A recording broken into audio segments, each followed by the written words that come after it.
I've been a park ranger at Blackwater Ridge for 11 years. Same routine, same silence, same 300 square miles of pine and granite that most people only see through a car window for 45 minutes on the scenic loop. But I know this place when the tourists are gone. When the last Subaru bumps down the gravel road at dusk, when the only sound left is the wind combing through the lodgepole pines, that's when the forest breathes. My cabin sits 12 miles from the nearest gate. No cell service. Just a landline that crackles with static after 9 p.m. I keep the wood stove going even in summer, not for warmth. For the smell of burning pine, it keeps the other smells out. The damp earth smell that shouldn't be there in July, the faint copper tang that drifts up from the creek bed when the moon's full. Last Tuesday, I found the first footprint, not near a trail, not near my cabin. Right in the center of the ranger station's gravel lot, as if someone had walked straight down from the ridge, stepped onto the gravel, and just stopped. Size 12 boot print deep, like whoever made it had been standing there a long time. But the gravel around it was undisturbed. No approach, no departure. And the print was filled with wet leaves. Blackwater Ridge hasn't had rain in 23 days. I radioed dispatch. Static. Then a voice, not Sarah's voice, not the dispatcher I've known for a decade, just said, "He's counting your windows again." I never told them I'd been counting my own windows every night for the past week. 3 on the east wall, 2 on the west, 1 by the door, 6 total. But last night, I counted 7. I'm going to check the trail cameras tomorrow. The ones on the North Ridge. The ones that haven't transmitted footage in 3 days. I already know what I'll find. Because this morning, when I stepped outside to fetch water, I saw fresh tracks leading away from my cabin. My own boot prints, but I hadn't left the cabin since midnight. And the tracks, they weren't heading toward the road. They were walking straight into the trees. Deeper, like something was wearing my boots. Walking where I walk. Watching what I watch. And learning how to be me. I didn't sleep that night. Sat by the wood stove with my rifle across my knees. Not because I planned to use it, just because the weight felt real, solid, something that couldn't lie to me. The cabin stayed quiet. Too quiet. No mice scratching in the walls, no wind against the glass, just that thick, cottony silence that presses against your eardrums like you're underwater. At 3:17 a.m., the landline rang. 1 ring. 2. I let it hang there in the dark, my hand tight on the rifle stock. On the 5th ring, I picked up no voice. Just breathing. Slow, deliberate, in and out, but wrong. The exhale lasted 3 seconds too long. Like whoever was on the other end didn't need the next breath, was just mimicking the shape of one. I hung up. Outside, a branch snapped. Close. Too close for an animal. Deer freeze when they hear you. Bears announce themselves. This was something moving quietly on purpose. I went to the window, peered through the gap in the curtains. Nothing. Just the moonlit clearing, the skeletal shadows of pines stretching across the gravel, and my truck parked where I'd left it, hood still dusted with pollen from yesterday's drive. Then I saw it, a shape standing beside the truck. Tall, still. Not a bear. Not a man. It had my posture. The slight tilt of my head when I'm listening. the way I shift my weight to my left foot, but its arms hung too straight, its neck bent at an angle that made my spine itch. I stepped back from the window, heart hammering against my ribs. When I looked again, it was gone. I waited until first light before I went outside, rifle in hand, boots crunching on frost-hardened gravel. The air smelled like pine needles and something else, something sweet and rotting, like fruit left in a damp basement. I checked the truck first. The driver's side door was unlocked. I never leave it unlocked. Never. Inside, the seat was pushed back farther than I keep it. The steering wheel had a single handprint on the leather palm facing outward, like someone had braced themselves while staring out the windshield. My size. My shape. But the print was damp, cold to the touch. I walked the perimeter of the cabin, checked every window, counted them again. 6. Just 6. For a second, I let myself believe I'd imagined the 7th.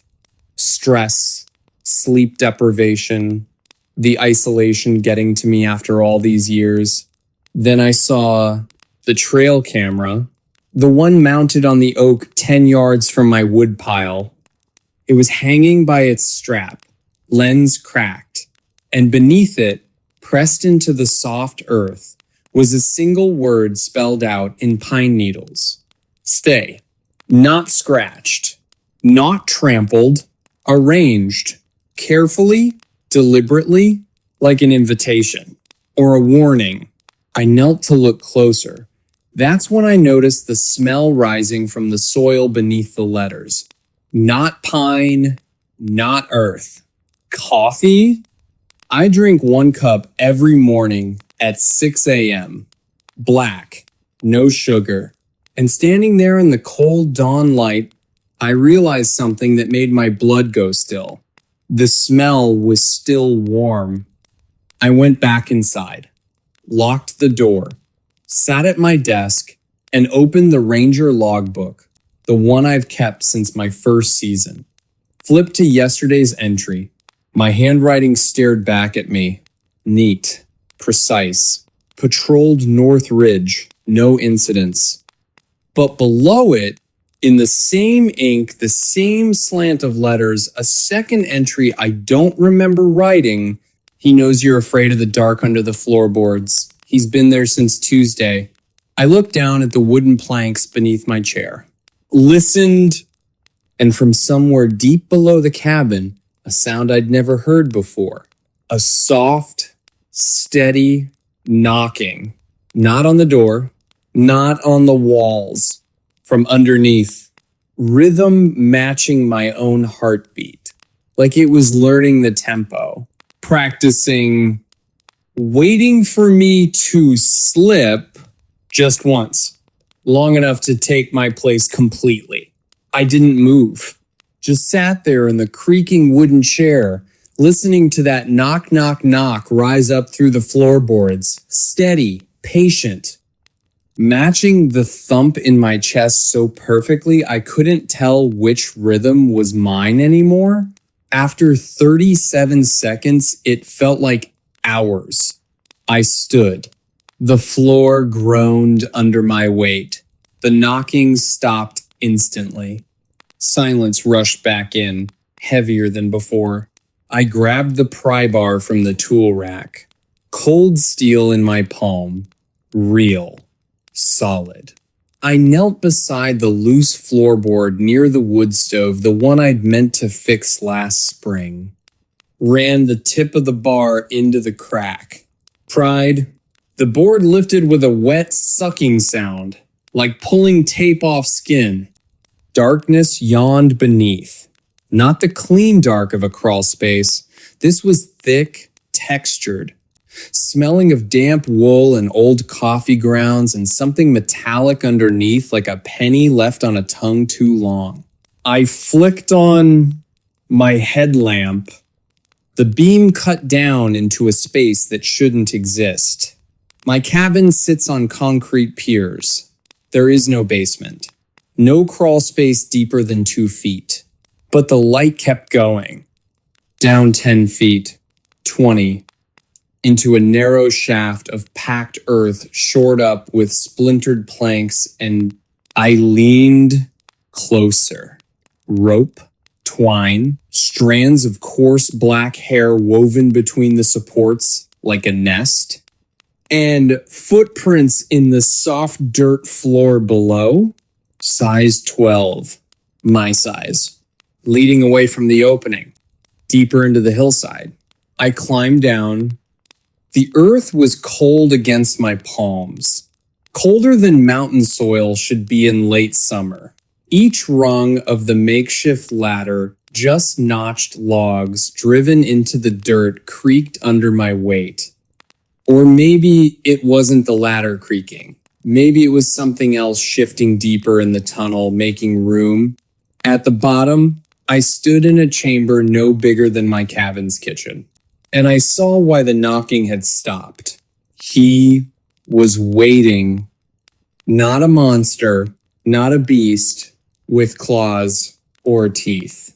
Just a man. My height, my build. Wearing my green Ranger jacket stained with mud I didn't remember tracking. My boots' laces untied the way I never wear them. Even my posture. Shoulders slightly rounded from years of reading maps under lamplight. He stood with his back to me, facing a wall of packed earth. One hand pressed flat against the dirt, fingers splayed, like he was feeling for something on the other side, or holding something back. I raised the pry bar. My voice came out thin, frayed at the edges. "Who are you?" He didn't turn, didn't startle, just kept his palm against the wall. And when he spoke, the voice was mine but softer, worn smooth like a stone in a riverbed. "You know who I am." A pause. The smell of wet earth thickened. "I'm the one who stayed." I took a step forward. The dirt floor gave slightly under my boots, soft, like stepping on a buried cushion. He finally turned, and my breath locked in my throat. His face was mine. Every line, every scar, the faint white mark above my eyebrow from a childhood fall, all there, perfect. But his eyes, they weren't looking at me. They were looking through me, like I was a window he'd been staring out of for years, waiting for the view to change. "You leave every winter," he said, voice barely a whisper. "You drive down the mountain. You sleep in a bed with clean sheets. You forget the weight of the trees." He took a step toward me. I didn't move back. Couldn't, but I stay. I listen when the wind dies. I count the windows when the moon bleeds red. I learn the shape of your fear so I can wear it when you're gone. Another step. Close enough now that I could smell him pine sap and cold sweat and that same sweet rot from the clearing. "Last time you left, you almost didn't come back. I felt it. The pull of that warm bed. The woman with the laugh like wind chimes. You wanted to stay down there forever." My throat tightened. He was right. Last March, I'd almost quit. Almost rented a studio in Bozeman. Almost let Sarah's hand rest on my shoulder one more time before I drove back up the mountain. "But you came back," he whispered, "because you knew I'd be waiting. And you knew if you stayed away too long." He reached out, not to strike, not to grab, just to touch my cheek. His fingers were ice. I'd forget how to be you and start becoming something else. Behind him, the dirt wall shifted. Not a collapse, not an animal burrowing. A shape pressed against the other side, tall, too tall, shoulders too wide, pushing gently, testing the barrier between us. He didn't turn, just kept his freezing hand on my face. He's been waiting longer than I have, the thing wearing my face murmured, and he's getting impatient. The knocking started again, not from under the floorboards this time, from the other side of that wall. 3 slow knocks. Then my name spoken in a voice that was almost mine but stretched thin at the edges, like a recording played back at the wrong speed. Ranger. The thing touching my cheek smiled. My smile. But the corners of its mouth twitched upward a second too late, like it was remembering how "you should go now," it said softly, before he learns to knock louder. I turned, climbed, didn't look back. When I reached the cabin floor and slammed the board shut, I expected to hear pursuit. Silence. Just the wind returning. The mice scratching in the walls again. The ordinary sounds of a place pretending to be safe. I sat by the stove until dawn, rifle across my knees, watching the floorboards, waiting. Knowing 2 things with absolute certainty. First, that thing under my cabin wasn't trying to replace me. It was protecting me. And second, whatever it was protecting me from was learning to sound more like me with every passing night. I didn't sleep for 3 days. Sat in my chair with the rifle across my knees, watching the floorboards like they might peel back on their own. The knocking never came again. The landline stayed silent. Even the wind seemed to hold its breath. On the 4th morning, I made coffee. The ritual felt foreign measuring grounds, pouring water, waiting for the percolator's gentle hiss. My hands shook, not from fear anymore, from the quiet. The absence of it had become louder than the knocking ever was. I drank the coffee black, no sugar, and halfway through the cup, I froze. The steam rising from the mug, it smelled wrong. Not burnt, not stale, but familiar in a way that coiled cold in my gut. The same sweet rot I'd smelled by the truck, the same damp earth scent from under the floorboards. I set the mug down, walked to the bathroom mirror. My reflection stared back, tired eyes, 3-day stubble, the scar above my eyebrow pale against sun-weathered skin. Normal. But when I blinked, my reflection didn't. It held its eyes open a full second longer, just long enough for me to notice. Then it blinked too, smooth, perfect, like it had been practicing. I backed away from the mirror. That's when I saw it on the cabin wall, the one facing east. Sunlight streamed through the single window, illuminating dust motes dancing in the air. And there, cast long and thin across the pine boards, a second shadow, not mine. It stood where no one was standing, slightly taller, shoulders broader, one hand raised as if touching the wall. I turned slowly. The cabin was empty, but the shadow remained, patient, waiting. I knew then I had 2 choices. Leave, drive down the mountain before the snows came. Never look back. Let the thing under the floorboards wait forever for a ranger who wouldn't return. Or stay and face what waited behind that dirt wall. I packed my go bag that afternoon. Water, protein bars, my service revolver loaded, safety off. I left the rifle leaning by the door. Too loud, too final. Some things shouldn't be met with bullets. At dusk, I pried up the floorboard again. The hole exhaled cold air. The smell of wet wool and old coffee rose to meet me. I clicked on my headlamp, climbed down into the dark. The tunnel was different, wider, the walls smoothed as if by passing bodies, and the footprints in the dirt no longer just mine. 2 sets now, side by side, walking deeper. I followed them. The tunnel sloped downward, curving with the mountain's spine. Roots pierced the ceiling like skeletal fingers. Water dripped somewhere ahead, a steady plink. Plink, plink, that matched no rhythm I recognized. After 20 minutes, the tunnel opened into a cavern.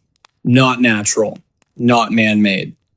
The walls were lined with bark peeled from living trees, still supple, still weeping sap. The floor was packed earth stamped flat by countless footsteps, and in the center, a chair. My chair. The one from my cabin. Wood worn smooth by my own weight over 11 years, sitting there in the dark like it had always belonged. And facing it, another chair, identical. But the wood was darker, stained, and draped over its back was my spare ranger jacket, the one I kept folded in the cedar chest, the one I hadn't touched since last October. It was damp, dripping slowly onto the earth floor. I stepped forward, my boots silent on the soft ground. That's when I heard it, breathing. Not from one direction, from everywhere. The walls themselves seemed to inhale, drawing the air thin and cold, then exhale, with that same stretched, practiced rhythm I'd heard on the phone. In too long, out too slow, and beneath it a whisper. My voice, but layered. Like 3 people speaking the same words at slightly different times. You came back. I turned. He stood at the tunnel entrance, the thing wearing my face. Same jacket, same boots, same tired eyes. But his skin looked thinner, translucent in the headlamp's beam. Like I was seeing through him to something older beneath. I knew you would, he said. You always come back. Behind him, the tunnel walls shifted. Not stone moving, something within the stone pressing outward. A shape forming in the negative space between roots and rock. Tall, too tall, shoulders straining against the earth itself. The knocking started again. Not on wood, on bone. A dry, hollow tap, tap, tap that vibrated up through the soles of my boots. The thing wearing my face stepped aside, gestured toward the empty chair. Sit, it whispered. He wants to show you something. I didn't move. He's been here since the first ranger built this post, it continued, voice fraying at the edges. Since before the roads, before the maps, he waits for the silence between seasons. When the last tourist leaves and the first snow falls, he comes up to wear the ranger's skin for a little while. A pause. The breathing from the walls grew louder, hungrier. Last winter, I forgot to leave before the pass closed. He found me in the cabin, sat me in that chair, and he practiced. For 3 months, he practiced being me, learning the way I pour coffee, the way I check the trail maps, the way I count the windows when I'm afraid. The thing's eyes glistened, not with tears, with something darker, something seeping from within. When spring came, I went back up the mountain, but I wasn't whole anymore. Something stayed down here, something that remembered the warmth of a human shape. It took a step toward me My hand reached out. Now he's ready to practice again, but he's tired of waiting. He's learned enough from me. He wants you. Behind it, the shape in the wall pressed forward. The earth groaned. A hand emerged, not clawed, not monstrous, just pale, veined. Wearing my ranger ring on the third finger, the one my father gave me, the one I keep in the lockbox under my bed. The thing wearing my face smiled. My smile. But the sadness in its eyes was real, ancient. "You have a choice," it whispered. "Sit in the chair. Let him learn you slowly. Or run. Try to reach your truck before the snow hits the pass." It tilted its head. Listened to the breathing in the walls. But know this, he already knows the sound of your heartbeat. He's been listening since Tuesday, since you counted 7 windows instead of 6. I looked at the chair, at the damp jacket, at the hand emerging from the earth wearing my father's ring, and I understood. This wasn't about replacing me. It was about continuity. The mountain needs a guardian. Always has, always will. The body doesn't matter, just the shape of the silence it leaves behind. I took a step forward, not toward the exit, toward the chair. The thing wearing my face exhaled a sound of relief, of grief, of release. Its form began to soften at the edges, like mist burning off in morning sun. "Thank you," it whispered as it faded. "I was so tired of waiting alone." I sat. The wood was cold, familiar. From the wall, the shape stepped fully into the cavern. Tall, broad-shouldered, its face still forming features sliding like wet clay into the shape of mine. It knelt before me, reached out with my father's ring gleaming on its finger, and it did something unexpected. It took my hand, not to pull me apart, not to wear my skin, just to hold it. Like a promise, like a transfer of duty. Its palm was cold, but its grip was gentle. "Ranger," it breathed in my voice, perfect now, seamless. And as the headlamp flickered, dying, I felt the last thing I'll ever feel. Not fear, not pain, but the deep, bone-quiet certainty that I had finally come home. The light went out. Darkness swallowed everything. And from somewhere, far above, through layers of earth and root and stone, I heard a truck door slam, engine turning over, tires crunching on gravel, driving away, leaving the mountain in silence. Leaving me here where I belong. You should check your windows tonight. Count them carefully. And if you hear a knock from under the floorboards, don't answer. Just listen. It's only learning the shape of your fear. Practicing. Waiting for the day you leave your post. And it has to find someone new to wear. I've been a seasonal ranger at Great Smoky Mountains National Park for 8 summers.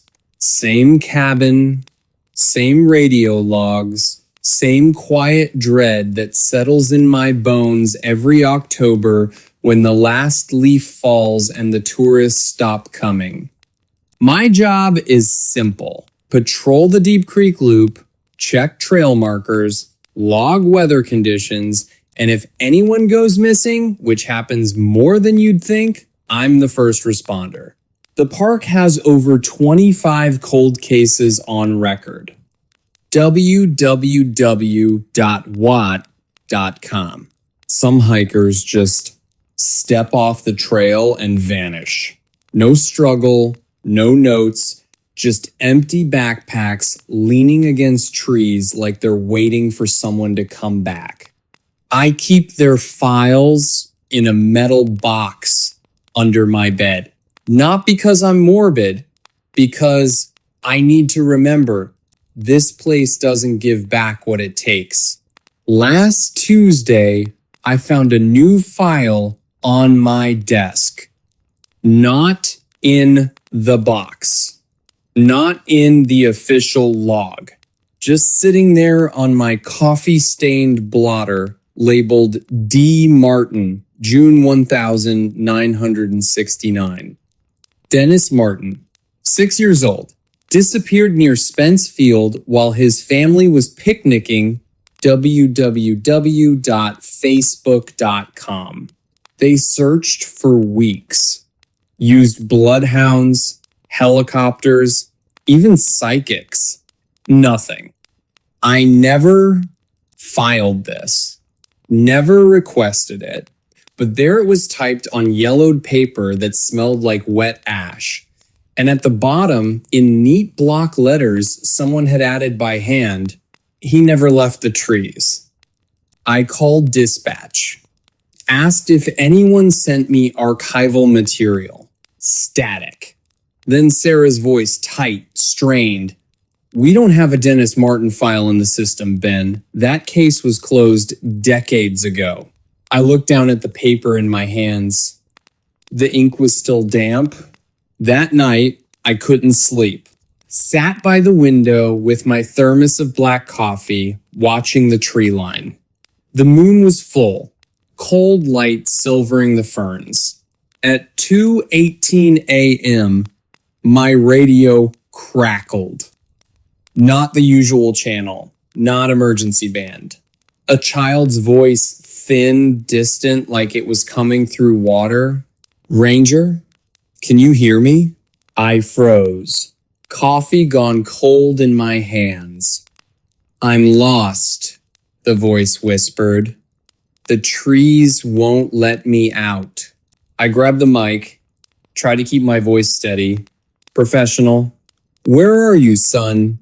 Give me your name. A pause, long enough for an owl to call from the ridge. Then, you know my name, you read my file. I didn't answer. My throat was too tight. Come find me, the voice said. I'm wearing your boots. The radio cut to static. I ran outside. No footprints in the dew-wet grass, no snapped branches, just the smell of pine and something underneath like old pennies and rain-soaked wool.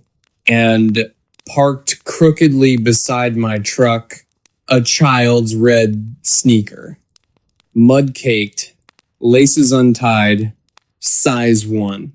Dennis Martin size. I picked it up. The sole was warm, like someone had just taken it off. I didn't report it because deep down, I knew if I logged this, they'd take me off the mountain.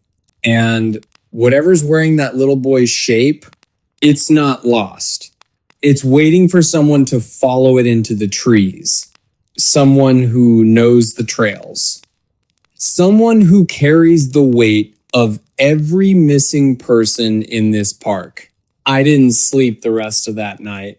Just sat at my desk with Dennis Martin's files spread out like a crime scene. The paper felt wrong, too smooth, too new for something from 1969. And the handwriting at the bottom, it wasn't typed. It was written. In ink that bled slightly into the fibers, like it had been pressed hard by someone in a hurry, or someone trembling. At dawn, I packed my go bag. Water, protein bars, my service revolver loaded but holstered low on my hip. Not for show, for silence. Bullets make noise. And whatever was calling me last night, It already knew where I lived. I left the red sneaker on the porch, not as bait, as a promise. The trailhead for Deep Creek Loop was empty. Mist clung to the ferns like wet gauze. The air smelled clean, damp earth, crushed mint, the faint tang of creek water over stone. Normal, safe. I checked my GPS, signal weak but holding. Then I started walking. Half a mile in, I found the first marker. Not the official metal post with its yellow diamond. This was carved into the bark of a tulip poplar, deep, fresh gouges spelling Ben, my name, in block letters identical to the ones on Dennis's file. I ran my fingers over the cuts. Sap oozed out, sticky and warm, like the tree was bleeding. I kept walking. Every quarter mile, another marker. Turn back. He's watching. Don't trust the creek. The last one made me stop. Because up ahead, Deep Creek glinted through the trees' sunlight, dancing on clear, shallow water. I'd crossed it 100 times, knee-deep, harmless. But this morning, the water was black. Not muddy, not shadowed, black, like oil, and silent. No babble, no ripple, just a still, glassy surface reflecting the pines upside down. I knelt at the bank, pulled a leaf from a rhododendron, dropped it in. It didn't float. It sank instantly as if the water had teeth. That's when I heard it. A child's giggle. High. Bright. Coming from the far bank. I stood slowly, hand on my revolver. Through the black water, I saw him small, wearing faded blue jeans and a striped t-shirt, back turned, kneeling by a mossy log. Dennis Martin, or what wore his shape. He picked something up from the log, held it to his ear like a shell, then turned toward me. His face was blurred, not by distance, by motion like a photo taken while running. Features smudged, eyes stretched wide at the edges, but his mouth was perfectly clear, smiling. You came, he called. His voice wasn't thin anymore. It was layered like 3 children speaking at once. I knew you would. You always find the lost ones. I didn't move, didn't speak. Cross the creek, he said, stepping back into the trees. I'll show you where they're keeping the others. He vanished into the rhododendron thicket, leaving only one thing behind on the log. My ranger hat. Green wool. Sweat stained at the band. The one I'd left hanging on my cabin door this morning. I waded into the creek. The black water swallowed my boots. Cold, thick, clinging like tar. Halfway across, my foot hit something solid, not a rock. A hand, pale, small.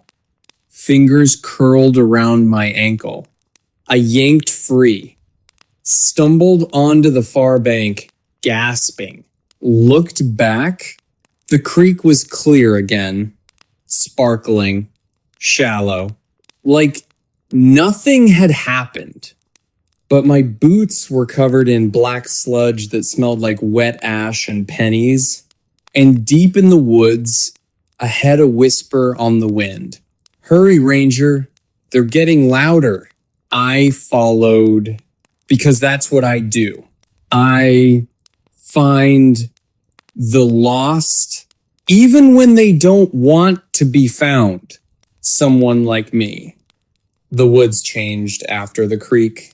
Not the trees, not the trail, the air. It grew thick, like breathing through wet wool. And the light, it didn't fade with the canopy. It bent, slanting sideways through the pines in angles that made my eyes ache. Shadows pooled in places sunlight should have touched. I kept walking. My boots left prints in the soft loam, but every few steps I'd glance back and see a second set of footprints beside mine. Smaller, barefoot, filling with black water that shouldn't be there. At noon, I found the first body. Not a corpse, not bones, a man in a faded Patagonia jacket, sitting cross-legged against a hemlock, eyes closed, hands folded in his lap like he was meditating. His face was peaceful, too peaceful, skin waxy, lips slightly blue. I knew him, Mark Ellison. Disappeared hiking Alum Cave Trail in 2018.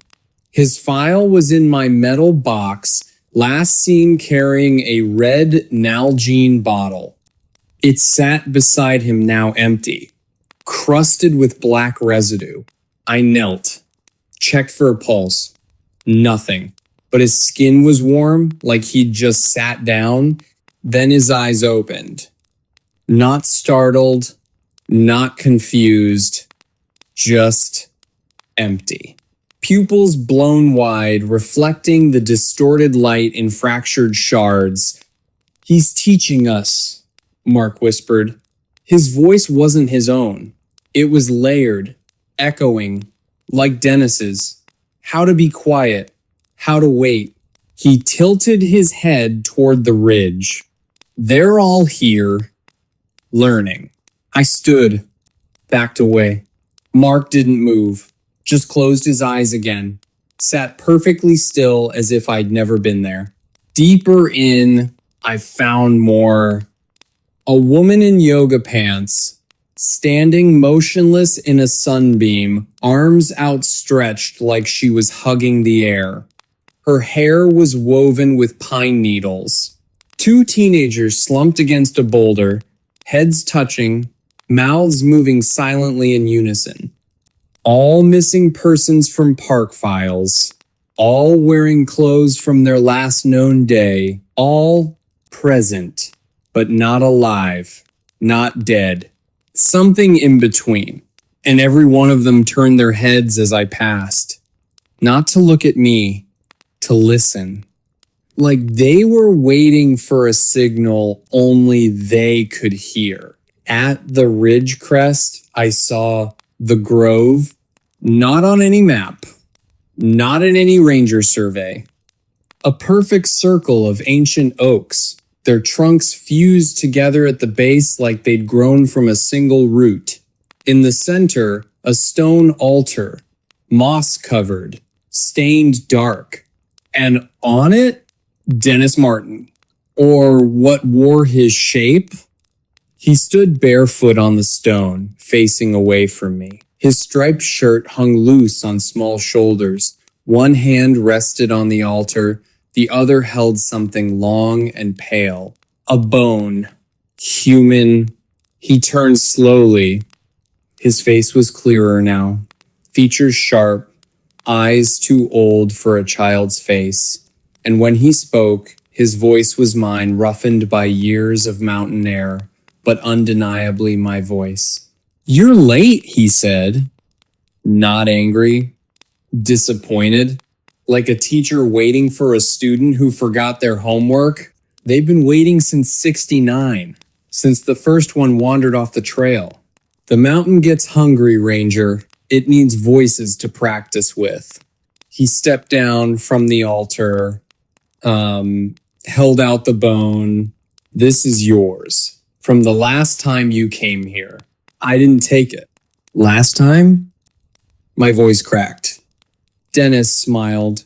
A sad, knowing thing. "You don't remember. That's part of the lesson. You forget so you'll come back. Every October, when the leaves fall, when the silence gets heavy," he pointed to the ring of watchers, the missing. "They're almost ready. Soon, they'll sound like real people again. Then the mountain will let them go, back to the trails, back to the cabins, wearing their old skins, telling stories about how they got lost and found their way home. He took a step closer. The smell hit me wet ash, pennies, and underneath my own coffee. Black, no sugar. But you're special. You carry the weight of all of them. So the mountain lets you remember, just enough to bring you back, just enough to keep the cycle turning. Behind him, the fused oaks groaned. Not wind, the wood itself shifting, splitting open like a mouth. Darkness yawned within, and from it rose a sound I'd heard before, the radio static. Then a chorus of voices, hundreds of them, layered, overlapping, speaking in perfect unison. Ranger. Can you hear us? Dennis held out his hand, small, pale, waiting. It's time to learn your part, he whispered. The mountain needs your voice. I looked at the bone in his hand, at the ring of silent watchers, at the darkness opening in the trees. And I realized with cold, quiet certainty, I'd been here before, many times, and every time I forgot I didn't take his hand. Not because I was brave, but because my fingers were already moving, reaching for the revolver at my hip. Cold steel, real weight. The only thing in this grove that hadn't been touched by the mountain's hunger, Dennis didn't flinch, just tilted his head like a curious bird. You always do this, he said softly. Every time you reach for the gun, and every time you remember too late. I raised the barrel, aimed at the space between his eyes. My hands didn't shake, they never do. Ranger training, muscle memory. But my breath came fast, shallow, like I was running uphill in thin air. Put it down, Ben, Dennis whispered. Not pleading, not threatening, just stating a fact, like telling me the sky is blue. You know what happens if you pull that trigger. I did know, somewhere deep in the marrow of my bones, a memory that wasn't mine, but was the last time I stood here. Gun raised, finger on the trigger. And what happened after I lowered the revolver, not because I believed him, but because the weight of that unremembered moment pressed down on me like stone. Dennis smiled, stepped forward, took my free hand in his. His skin was cold, dry, like old paper. Good, he murmured. Now listen. He led me to the altar, pressed my palm flat against the mossy stone. It was warm, pulsing, like a heartbeat. And beneath my fingers, voices. Not whispers, not static. Clear as day. A woman sobbing. A man humming a lullaby. A child asking for water. All the missing, all the lost, trapped in the stone. Learning to sound human again. The mountain doesn't eat them, Dennis said, watching my face. It preserves them, polishes their voices like river stones until they're smooth enough to send back out into the world. He pointed to the ring of watchers. They'll go home soon, to wives, to parents, to empty beds waiting for them. They'll tell stories about getting turned around in the fog, about sleeping under a rock until rangers found them. And no one will question it, because they'll sound exactly like themselves. He turned to me, eyes ancient in a child's face. But you're the anchor, The one who remembers enough to bring new voices back. The one who carries the weight so the mountain doesn't have to. A gust of wind tore through the grove.